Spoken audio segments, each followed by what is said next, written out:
চিংড়ি মাছ এমনিতেই রান্না করতে খুবই কম সময় লাগে, তারপরে এই রকম ঝামেলাহীন খুব সহজ রেসিপি যদি একটা হাতের কাছে পেয়ে যান, তখন মনে হবে এই রান্নাটাই বারে বারে করি।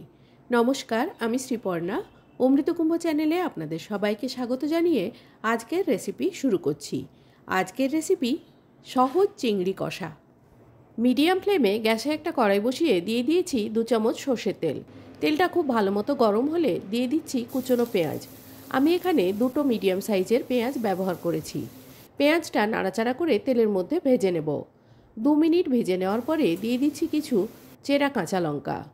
ঝালটা নিজেদের পছন্দ মতো দেবেন। পেঁয়াজ আর কাঁচা লঙ্কা একসাথে আরও 2 মিনিট মতো ভেজে নেব। তবে এই সময় পেঁয়াজ যেন না বেশি ভাজা হয়ে কালো হয়ে যায়, সেদিকে খেয়াল রাখতে হবে। পেঁয়াজটা ভাজা হয়ে এরকম সোনালি রঙের হয়ে গেলে দিয়ে দিচ্ছি এর মধ্যে কেটে রাখা টমেটো।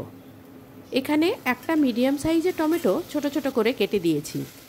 টমেটোটা দিয়ে পেঁয়াজের সাথে ভালো করে মিশিয়ে নিলাম। দিয়ে দিচ্ছি পরিমাণ মতো নুন, দিচ্ছি গুঁড়ো হলুদ আর খুব সামান্য পরিমাণ কাশ্মীরের লঙ্কার গুঁড়ো। এবারে দিয়ে দিচ্ছি চিংড়ি মাছ। আমি এখানে নুন হলুদ না মাখিয়ে চিংড়ি মাছগুলো দিয়ে দিলাম। নুন হলুদ মাখানো ছাড়া চিংড়ি মাছগুলো দেবো বলেই নুনের পরিমাণটা আমি সেইভাবেই দিয়েছি। আপনারা যদি নুন হলুদ মাখানো চিংড়ি মাছ দেন তাহলে নুনের পরিমাণটা বুঝে দেবেন। টমেটো নুন হলুদের সাথে চিংড়ি মাছটা খুব ভালো করে মিশিয়ে নিয়ে ঢাকা দিয়ে রান্না হতে দেব। 2 মিনিট ঢাকা দিয়ে রান্না করে নেওয়ার পরে ঢাকা খুলে দেখাচ্ছি। টমেটো থেকেও জল বেরিয়েছে আর চিংড়ি মাছে নুন হলুদ দিয়ে ঢাকা দেওয়ার ফলে চিংড়ি মাছ থেকেও জল বেরিয়েছে। এবারে কিছু গুঁড়ো মশলা দিয়ে দিচ্ছি।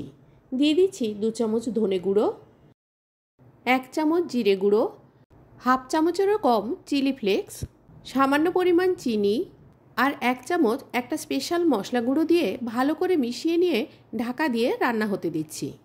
3 থেকে 4 মিনিট ঢাকা দিয়ে রান্না করে নেওয়ার পরে দেখাচ্ছি আপনাদের। এই সময় মশলা থেকে তেল ছেড়ে দিয়েছে, জল একেবারেই নেই। খুব সুন্দর চিংড়ি মাছটা কষা হয়ে গেছে। কষা চিংড়ি মাছ একেবারে রেডি। গ্যাস অফ করে পরিবেশন করে দেখাচ্ছি আজকের এই চিংড়ি কষা। প্লেটে নামিয়ে ওপর থেকে ধনেপাতা ছড়িয়ে পরিবেশন করছি আজকের এই রেসিপি।